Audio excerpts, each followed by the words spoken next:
ಪಪ್ಪು ಬೇಕಾಗುವ ಸಾಮಗ್ರಿ ಫಸ್ಟ್ ಬೇಳೆ, ಮೈಸೂರು ಬೇಳೆ, ತೊಗರಿಬೇಳೆ, ಅವಳೆಕಾಳು ಬೇಯಿಸಿಟ್ಕೋಬೇಕು.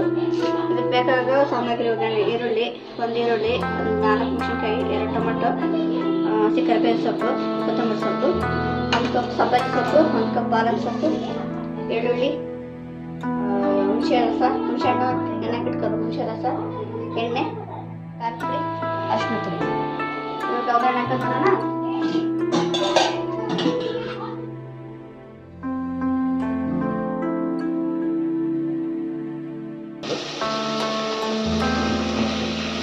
ಟೊಮೆಟೊ, ರುಚಿಗೆ ತಕ್ಕಷ್ಟು ಉಪ್ಪು,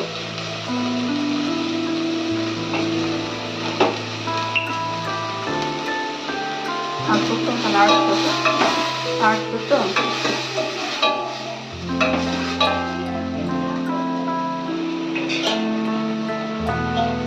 ಮುಚ್ಚಿಡ್ಬೇಕು.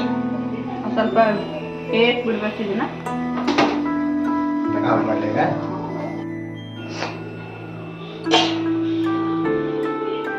ತೆಗೆದು ಅರಿಶಿನ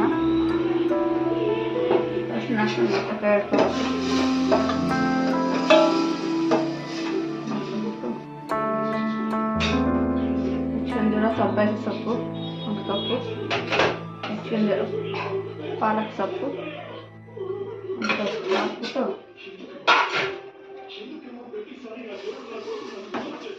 ಕೈ ಚೆನ್ನಾಗಿ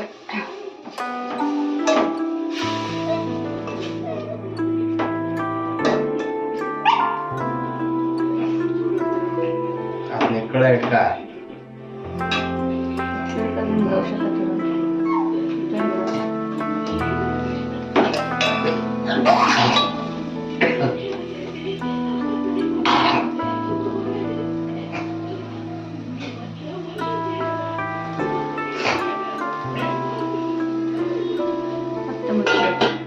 ಬೇಯಕ್ಕೆ ಬಿಟ್ಬಿಡ್ಬೇಕು. ಅದನ್ನ ಸ್ವಲ್ಪ ಅರ್ಧ ಬೆಂದಿರುತ್ತೆ.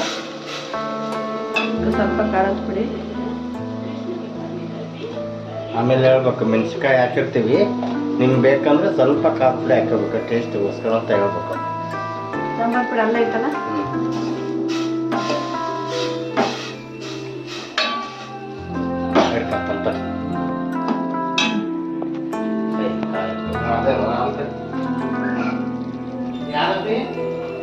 ಪಿಂಕ್ ಐತಲ್ಲ ದೊಡ್ಡದು.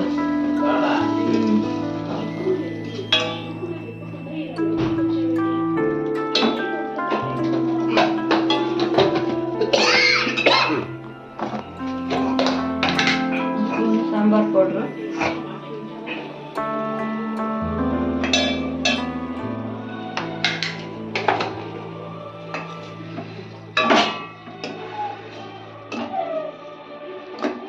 ಮಿಕ್ಸ್ ಮಾಡ್ಕೋಬೇಕು. ಈಗ ಹುಣಸೆ ರಸ ಸ್ವಲ್ಪ ಈಗ ಹಾಕ್ತೀರಾ ಅಷ್ಟೇ. ಈಗ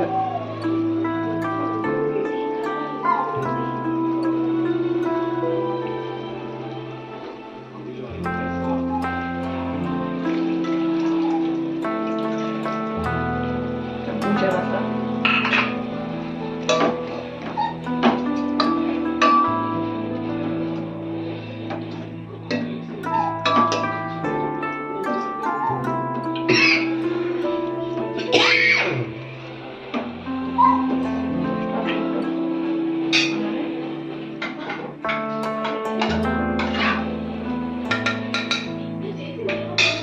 ಬೇಯಿಸಿಟ್ಕೊಂಡ್ರೆ ಬೇಳೆ, ತೊಗರಿಬೇಳೆ ಸ್ವಲ್ಪ, ಮೈಸೂರು ಬೇಳೆ, 1-2 ಟೇಬಲ್ ಸ್ಪೂನ್ ಅವರೆಕಾಳು ಆಚೆ ಸ್ಕಿಪ್ ಆಗುತ್ತೆ. ಅವರೆಕಾಳು ಹಾಕ್ಬಿಟ್ಟು ಸ್ವಲ್ಪ ನೀರು ಹಾಕ್ಬಿಟ್ಟು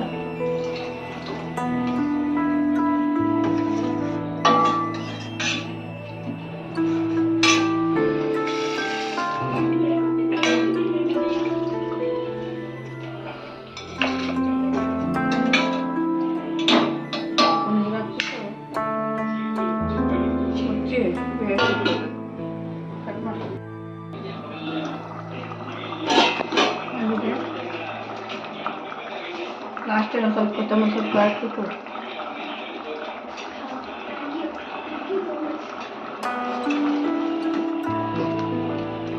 ಸ್ವಲ್ಪ ತುಪ್ಪ ಹಾಕತ್ತಾರ ನಾವು. ಅನ್ನಕ್ಕೆ ಕಾಯಿ ಹೌದಾ? ಈ ಸ್ವಲ್ಪ ತುಪ್ಪ ಹಾಕ್ಯಂಡು ಈ ಪಪ್ಪು ಹಾಕ್ಯಂಡು ಹಾಂ